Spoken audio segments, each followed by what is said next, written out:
दिवाळी झाल्यानंतर काही दिवसांपासून थंडीचा जोर वाढण्यास सुरुवात झाली. मात्र आता ही थंडी गायब होणार आणि हलक्याने पावसाची शक्यता वर्तवण्यात आली आहे. हवामान विभागाने 20 नोव्हेंबर पासून महाराष्ट्र राज्यातील मराठवाडा, पश्चिम विभाग, कोकण आणि विदर्भातून थंडी गायब होण्याची चिन्हे दिसत आहेत. फेंगल चक्रीवादळाच्या प्रभावामुळे अनेक ठिकाणी पाऊस पडण्यास सुरुवात झाली आहे. राज्यात तुरळक ठिकाणी हलक्या पावसाची शक्यता हवामान विभागानं वर्तवली आहे. दक्षिण मध्य महाराष्ट्रातील तुरळक जिल्ह्यात हलक्या पावसाची शक्यता असल्याची माहिती हवामान विभागाकडून मिळाली आहे. गेल्या 2 दिवसात राज्यातील थंडीचा जोर वाढलेला आहे.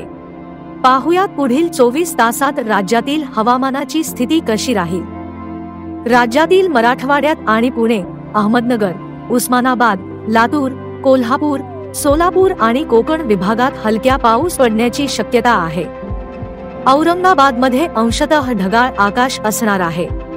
पुढील 24 तासात म्हणजेच 20 नोव्हेंबर पासून येथील कमाल तापमान 30 अंश सेल्सिअस तर किमान तापमान 21 अंश सेल्सिअस इतके असणार आहे.